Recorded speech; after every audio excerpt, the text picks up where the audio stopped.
Bonsoir.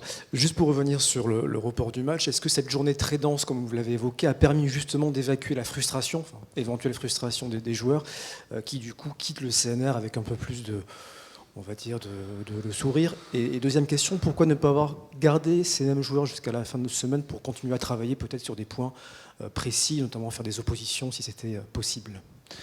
Alors rapidement, donc on s'est mis en configuration 42 hier matin en fait, et hier après-midi en arrivant en France, on a appris que le match était reporté. Donc on a décidé de garder les joueurs simplement pour cette journée de débrief.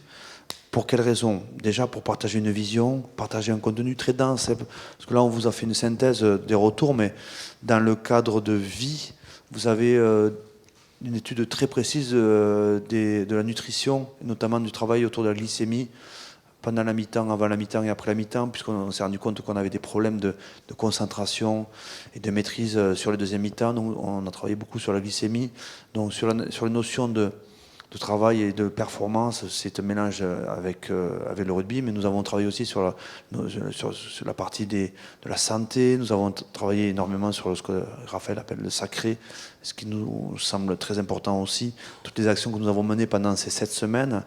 Bien sûr sur le rugby, toutes les phases nous avons débriefé lentement et avec application ce matin de manière individuelle et cet après-midi de manière collective sur notre performance face à l'Écosse et ensuite notre performance dans le tournoi.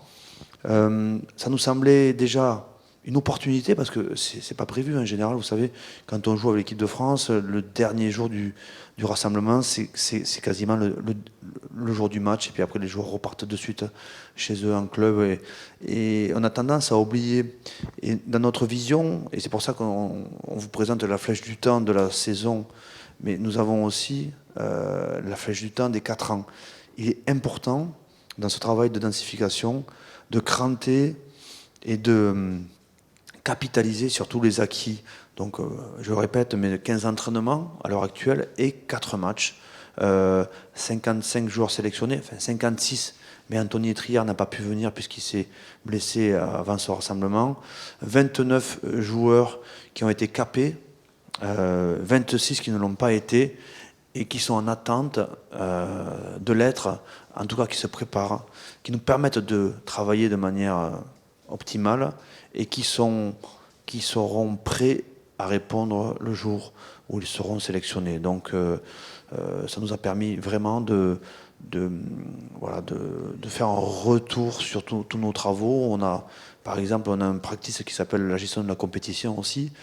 On a essayé de travailler plusieurs fois l'approche, bien sûr, des matchs, pendant, avant, la mi-temps. Et là, nous avons travaillé sur pourquoi. Pourquoi, qu'est-ce qui s'est passé, essayer de comprendre pourquoi nous avons eu ce comportement non attendu le jour du match. Voilà, donc c'était intéressant. Tout ça, ça se capitalise, ça s'enregistre, ça se garde et ça se réutilise très prochainement. Voilà. Donc, je pense que j'ai répondu en partie à la question. On a surtout la chance de pouvoir d'apprécier le fonctionnement qui nous paraît incontournable, d'avoir 42 joueurs et d'avoir une forme de compréhension de la part des managers de top 14. Et donc ça nous paraissait naturel aussi, vu les circonstances exceptionnelles, de leur donner la main également, à savoir que si, comme c'est prévu, donc demain matin, les joueurs vont regagner leur club, les clubs auront la possibilité éventuellement de leur donner une semaine de congé et de pouvoir ensuite les retrouver en pleine possession de leurs moyens pour retrouver le quotidien du club et leurs échéances sportives. Voilà la raison pour laquelle nous avons jugé utile de les libérer dès demain matin pour leur permettre en fait une respiration et également une façon aussi de remercier les clubs pour leur participation à ces 4 premiers matchs, dont 3 victoires sur 4. Est-ce que c'est d'abord la frustration ou la satisfaction d'avoir fait naître quelque chose durant ces 4 matchs? Moi, je vais être terrain, puis je pense que Raphaël sera plus global, mais ce qui prédomine pour nous, c'est le plaisir d'avoir vécu cette semaine ensemble. Mais le plaisir inconditionnel, l'enchantement permanent. la découverte. Nous sommes découverts parce que c'est vrai que le staff, pour nous, il y avait un enjeu, même si on travaillait depuis 3 mois en amont. Les joueurs que nous avons sélectionnés, je répète, et parfois découverts, et souvent découverts, malgré les visites dans les clubs et les échanges qu'on a pu avoir en amont avec leurs managers. Quasiment non-stop cette semaine d'enchantement. Ce rythme un peu fou, les images que nous avons dans la tête qui sont incroyables, inimaginables par moments, les émotions aussi, cette ferveur qui nous a surpris. Et quand on a étudié pourquoi ce qui s'est passé à Édimbourg, ça faisait partie du cadre d'études, comment on réagit avec ces surprises sûrement très agréables, mais au-delà de ce qu'on pouvait imaginer, au-delà de ce que nous avons vécu en tant que joueurs à une autre époque. Je dirais que nous vivons et nous menons ce truc avec un train d'enfer. Voilà. Et ça va continuer. C'était aussi l'objectif de la journée. Voilà.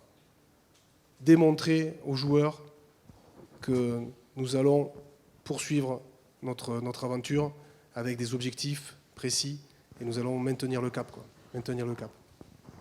Quand vous avez pris l'équipe de France, vous avez beaucoup parlé de faire changer la culture des joueurs, la culture à l'intérieur de l'équipe de France. Qu'est-ce que vous espérez que de ces 7 semaines, ils aient retenu, qu'ils emmènent avec eux et surtout qu'ils ramènent avec eux la prochaine fois que vous les retrouverez, d'un point de vue humain, mais aussi beaucoup rugbystique?